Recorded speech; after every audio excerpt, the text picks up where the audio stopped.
Is Trevor Story's hot streak temporary, or is it here to stay?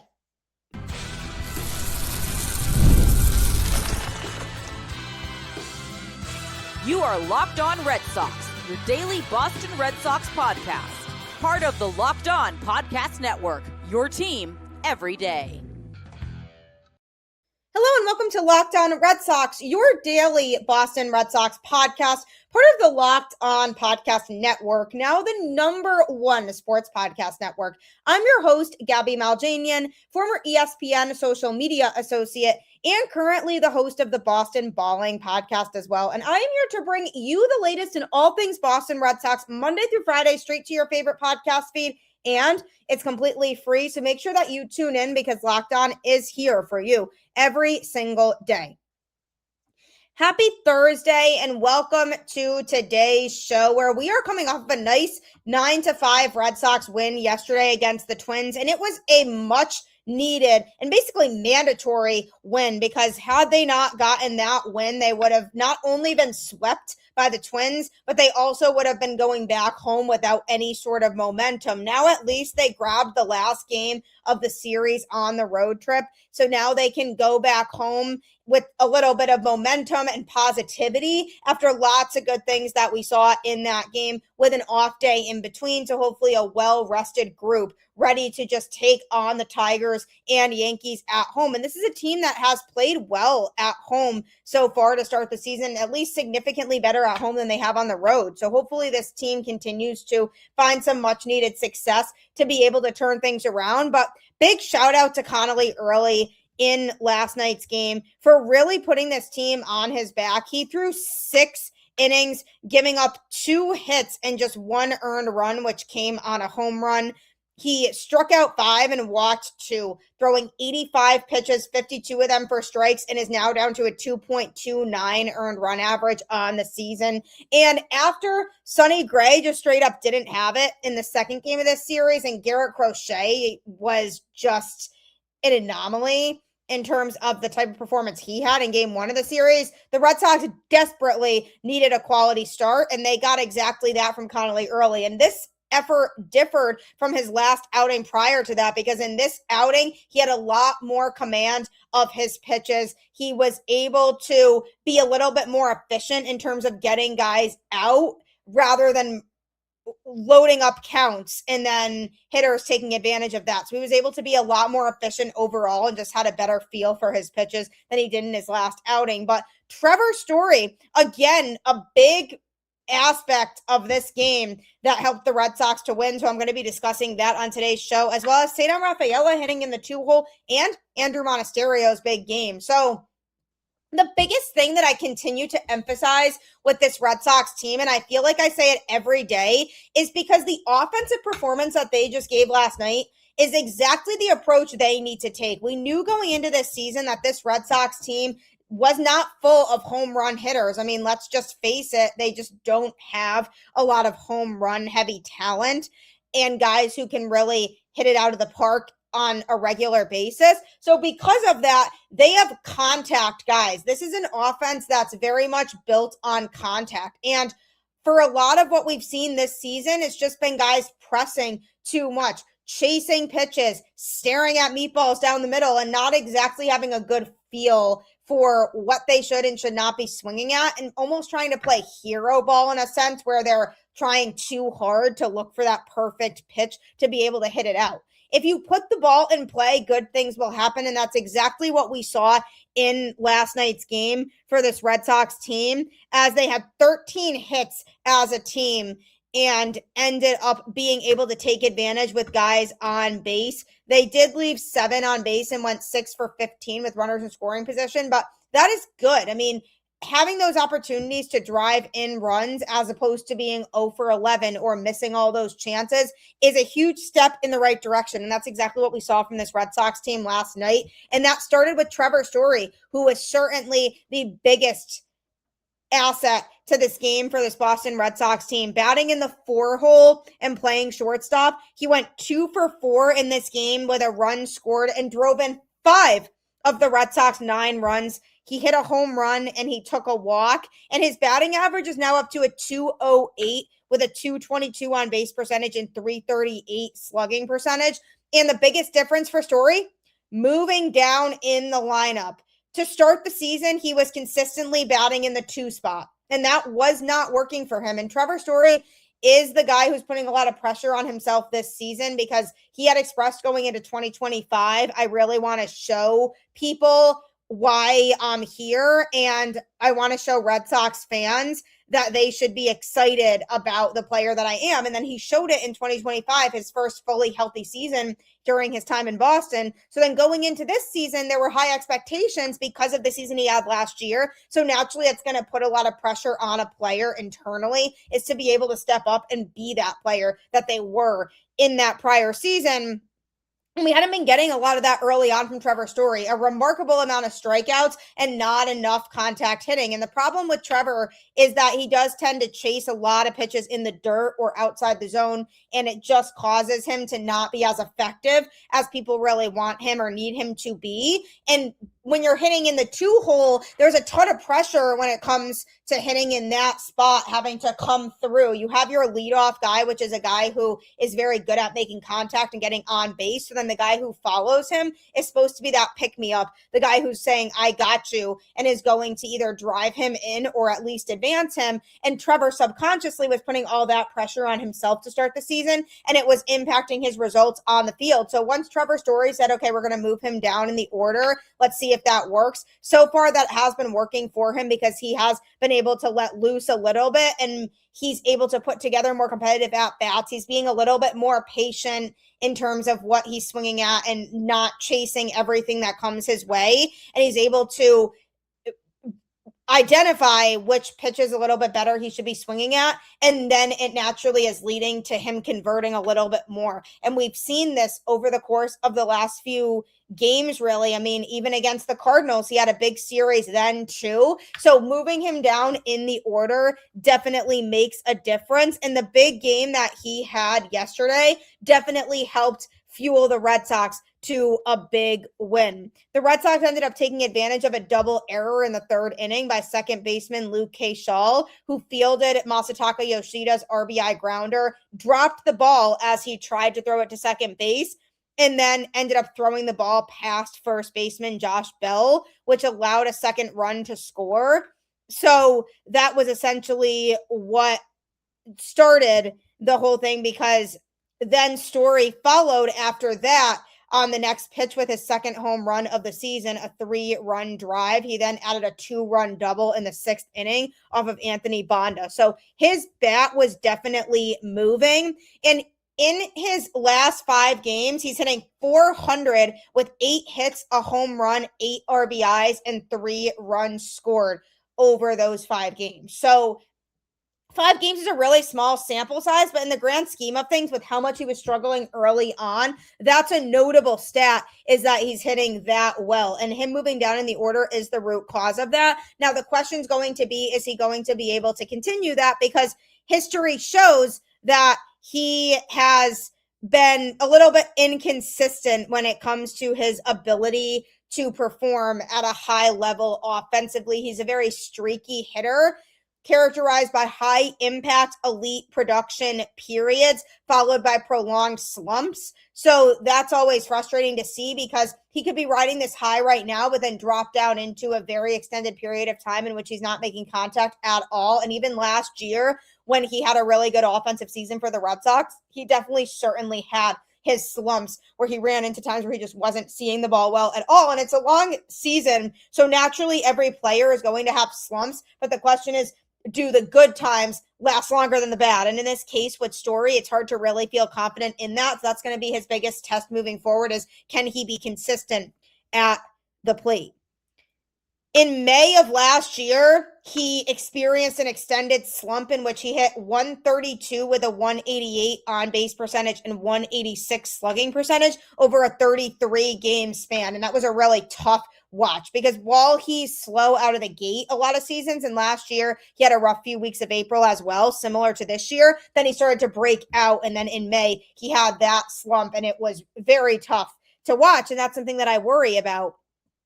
And his overall stat line in May was a 216 with a 260 on base percentage and 326 slugging percentage after that hot start, which is a pattern unfortunately consistent with his career. And he's often struggled with consistent contact with high strikeout rates and an above average strikeout rate throughout his career. So again, the swings and misses are definitely going to come into play for him, but he does take an all or nothing approach kind of, because he is viewed as a streaky hitter whose success depends on his ability to make consistent contact and avoid chasing those pitches out of the zone like I talked about. But injuries also play a role for him.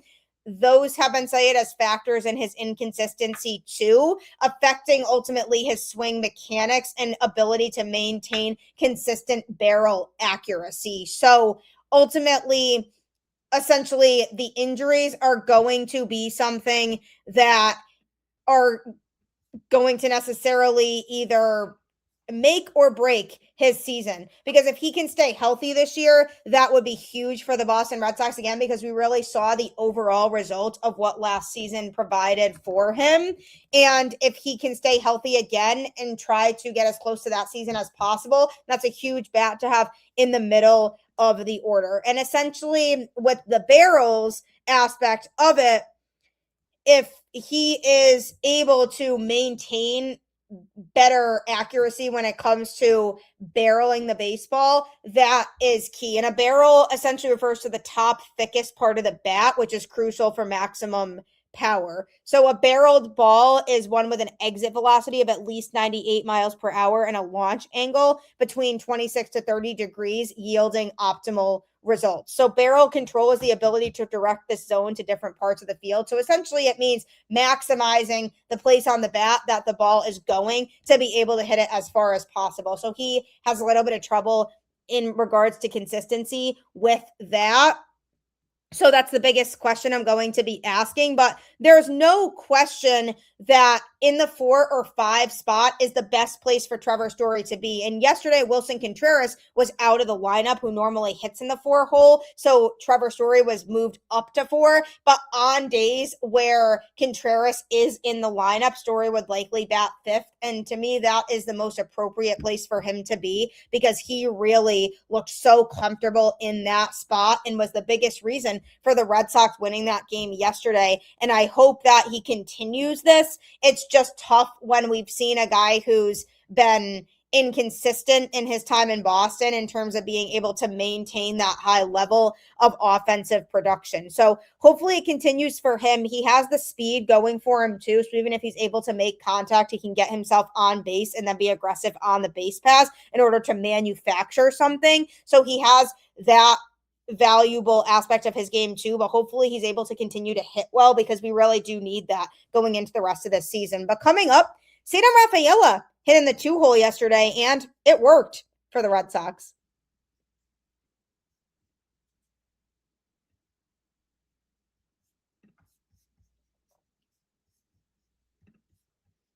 The NHL playoffs are here, where every shift matters, every moment is intense, and the pressure is at its highest. I'm a Bruins fan, and I didn't think they'd make the playoffs at all this year, so I don't have a lot of high expectations for them, but maybe they'll surprise us in the playoffs this year. And just like performance matters on the ice, it matters off the ice too. That's where Rugia comes in. Rugia offers treatments designed to help you get ready and stay ready when it matters. Their top option, Rugia Ready, combines clinically proven ingredients in a simple mint that dissolves under your tongue. It's all about confidence and feeling like yourself again. Head to Rugia.com/LockedOnNHL and get 15% off your ED treatment. That's RUGIET.com/LockedOnNHL for 15% off. Rugia, performance medicine for men. If you're in a job that's really stressful and you have emails piling up and you still have that job to fill that hasn't been filled yet, that's exactly where Indeed Sponsored Jobs has your back. In all the workplace chaos, Indeed Sponsored Jobs will actually filter out resumes and help you reach the people who fit exactly what you're looking for in terms of skills, experience, maybe location, so that you're not just hoping the right candidate stumbles across your post. So if you're hiring, spend less time searching and more time actually interviewing candidates who check all of your boxes. Less stress, less time, more results. When you need the right person to cut through the chaos, this is a job for Indeed sponsored jobs. And listeners of this show will get a $75 sponsored job credit to help get your job the premium status it deserves at Indeed.com/LockedOnRedSox. Just go to Indeed.com/LockedOnRedSox right now and support this show by saying you heard about Indeed on this podcast. Indeed.com/LockedOnRedSox. Terms and conditions apply. Need to hire? This is a job for Indeed sponsored jobs. It's truly a lifesaver, so you definitely should check it out. And also, don't forget to check out the Everydayer Club for ad-free episodes and access to a group chat with me and other listeners of this show. Tap the link in the show notes or go to lockedonredsox.supercast.com to make your subscription official. And I promise you, you will be part of a community unlike anything else of people just crashing out over the Red Sox. And it's so much fun. And you can also get bonus content. So make sure that you subscribe today and check it out. The Red Sox are coming off of a much-needed win yesterday in Minneapolis. Really needed to walk away from that series against the Twins and not get swept. And granted, the Twins are playing like one of the best teams in baseball right now. They're off to a really hot start, and their lineup is absolutely demolishing left-handed pitching. Garrett Crochet got absolutely demolished in the first game of the series, but they have crushed other left-handed pitchers in baseball over the first couple weeks of the season. So obviously they see something and they figured out a good strategy for hitting against left-handed pitching, and hopefully other teams can catch up. But this was a big game for the Red Sox with lots of guys who really stepped up and performed and gave them what they needed to walk away from this series with a win. And Ceddanne Rafaela is one of the guys to thank for that, who was batting in the 2-hole yesterday. And he recorded a hit in this game. He went 1 for 3 with 2 runs scored, a walk, and a strikeout. He is so quietly batting .300 on the season right now with a .386 on base percentage and .380 slugging percentage. And nobody's really talking about it because he's been so inconsistent offensively over the course of his career. So people are just expecting him to dip down a bit, but he's off to a good start this season. And I have seen progressive growth from Ceddanne over the last couple seasons. Last year, we saw him make some strides offensively, and I was hoping he would continue to grow on that. And that's certainly what we've seen a lot of from him. Limiting the strikeouts a little bit more, being more willing to take his walks, and just being able to read pitches a little bit better, and is a little bit better in terms of his selection, because he used to be too swing happy to the point where he was swinging at everything and it would lead to more swings and misses. He has toned down a little bit in terms of what he's swinging at and being a little bit more selective, and that has allowed him to thrive a little bit more. Now, the question obviously is going to be, can he maintain it? And that's the common theme with this Red Sox offense in general, like I mentioned with Trevor Story, but even just in general with this Red Sox lineup, there's a lot of inconsistencies when it comes to their performances. And the key is going to be, can they maintain that consistency and be able to hit well overall as a group? But Ceddanne had a good game in the 2-hole. And for him in his last 10 games, he's batting .357 with 10 hits, 2 RBIs, and 7 runs scored. So those are notable numbers. He is kind of crushing it. And what we have seen from him over the course of his career is a guy who early on was just super hesitant and nervous at the plate, which of course makes sense when you're newer in your career and you're getting in your head a little bit more. You're so laser focused on making it at the major league level and impressing in every facet of the game that you tend to overthink things. And that's a lot of what Ceddanne was doing, and he was getting in his head about it. And then once he started to relax and got himself acclimated a little bit more, ever since then, I've seen him taking more competitive at-bats. And even in 2025, we saw him come through more than once in situations where the Red Sox really needed that big hit, whether it was a home run or a double off the wall or even just a single. He was coming through in a lot of those moments, and I'm looking for some of those big moments again from him this upcoming season as well as we progress throughout the rest of it. Is is Ceddanne going to be able to be that guy that's going to be able to come through in multiple high leverage situations at the plate? So I'm really excited about what I've seen from him. And if he continues to hit the way that he's hitting, the Red Sox might want to keep him in that 2-hole. Now, here's the thing with the 2-hitter spot, because I've seen a lot of people on Twitter get really hung up about who's hitting in the 2-hole, and there seems to be an issue each day with why is Durbin in the 2-hole today? Why is Story still in the 2-hole because he's not really hitting well there? Why is Ceddanne in the 2-hole? And the reality is you want to try to change up the lineup and move guys up if they're hitting well. And people are so used to Ceddanne hitting in the 9 spot because he's such an inconsistent hitter that him batting in the 2-hole just wouldn't have been a thought to people. They just wouldn't have thought that was a possibility. But here's the thing about Ceddanne. When he's hitting well, he has so much of his game that he provides offensively, because forget about his defense for a second, arguably the best defensive center fielder in the sport.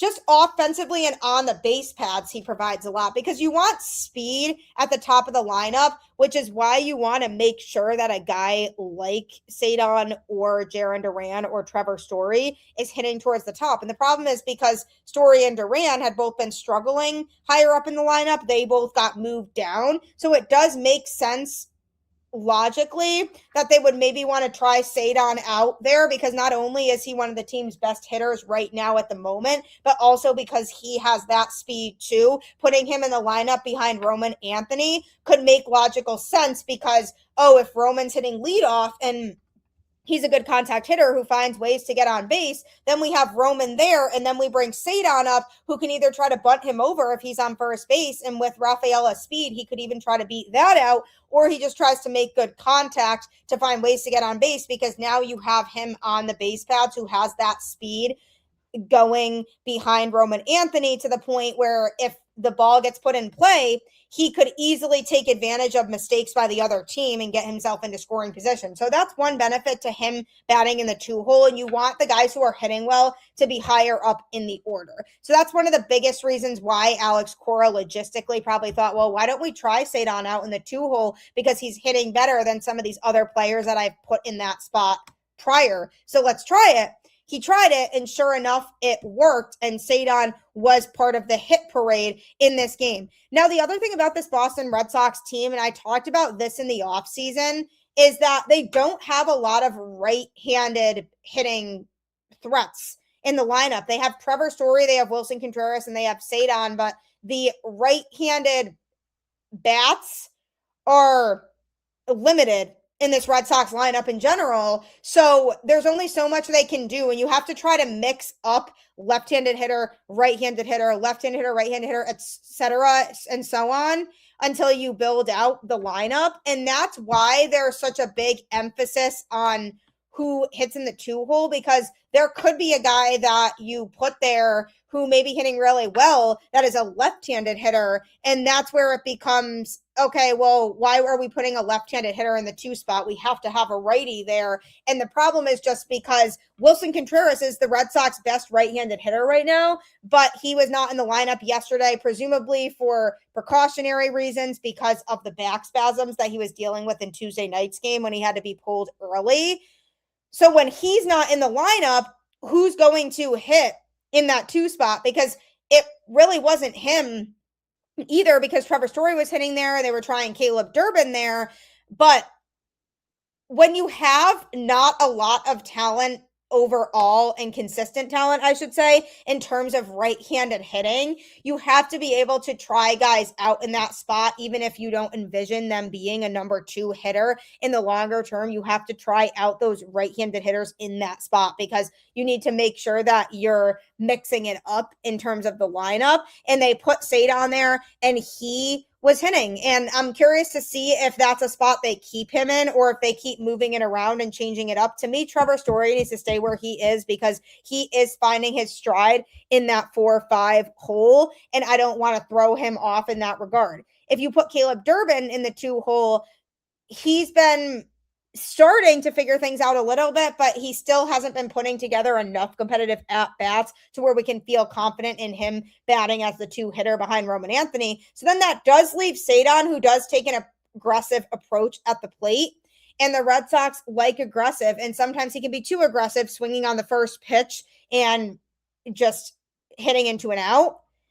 But the aggressiveness is good when your leadoff hitter is on base, because then you can try to move that leadoff hitter into scoring position, assuming they were on first. So the approach that Ceddanne takes can work in the 2-hole if he continues to hit well, because you also add his speed into the mix. So this is a good, well-rounded player that if he's able to figure things out consistently on offense, he's a good player to have on this team. And if the Red Sox continue to experiment with Ceddanne in the 2-hole, so be it. But then if he starts to slip back a little bit offensively, then they maybe consider moving him back down in the order. But for right now, when Alex Cora is making his lineups, he's thinking about the fact that Ceddanne overall has been one of the team's best hitters this season, and he's a right-handed hitter, so he helps balance out all the lefties that the Red Sox have in the lineup, and that leaves a lot of room for these guys to maximize the lineup. And especially when Alex Cora has to continue to rotate through different outfielders and somebody has to sit each day, that's not an easy thing to navigate.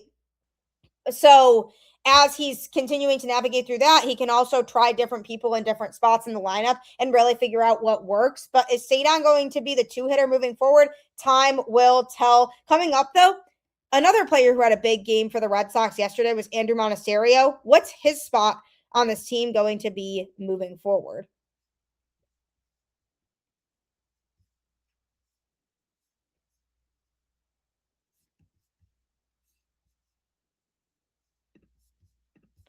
If you've ever opened your bank account and thought, where did all my money go? You're not alone. Keeping track of subscriptions, spending, and bills can get overwhelming fast. That's where Rocket Money comes in, helping you take control of your finances all in one place. It tracks all of your subscriptions in one spot and can help cancel the ones you don't need with just a few taps. It just makes everything feel more organized and gives you a clearer picture of your finances day to day. Rocket Money is a personal finance app that helps find and cancel unwanted subscriptions, monitors your spending, and helps lower your bills so you can grow your savings. Let Rocket Money help you reach your financial goals faster. Join at rocketmoney.com/lockedon. That's rocketmoney.com/lockedon. I rely on it so much because it's truly helped me to identify subscription services that I was paying for that I literally didn't even know that I was paying for. So Rocket Money will change your life if you're definitely looking to save some money moving forward. 9-5 was the final score of the Red Sox win versus the Twins yesterday. And while we saw a lot of good things, I talked about Connolly early and how he really showed up for his team in this game, in a game in which the Red Sox really needed to win so that they wouldn't get swept. He definitely did his part in that. Lots of guys were hitting. Trevor Story driving in 5 runs for this team was definitely another factor in the mix. And also getting 2 hits from Roman Anthony and a hit each from Marcelo Meyer and Connor Wong. 2 hits from Isaiah Kiner-Falefa. That was an interesting one. His average is now .222 with a .300 on base percentage and a .222 slugging percentage.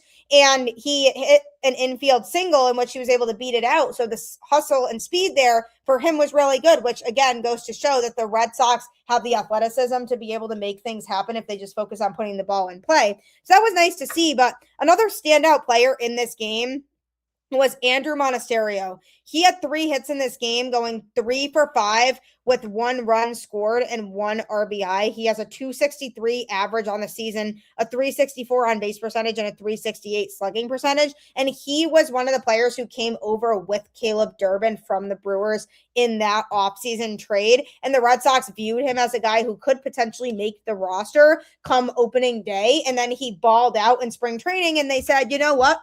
We feel confident in this guy. We're going to put him on the opening day roster. And the main thing that gave them confidence was his ability to hit really well against left-handed pitching. Now, obviously, Romy Gonzalez is their lefty killer that they're used to having on this team, but he's injured. So they said Andruw Monasterio is a guy who also hits lefties well. Let's keep him in mind. So now he's serving as kind of this utility guy who comes in when he needs to. And in yesterday's game, he was needed because they didn't have Willson Contreras in the lineup, so he had to play first base. So one of the nice things about Monasterio is his ability to play all across the infield. That's definitely something that will benefit the Red Sox, and something they really liked about him was his ability to play multiple infield positions. So he was playing first base in this game and batting sixth.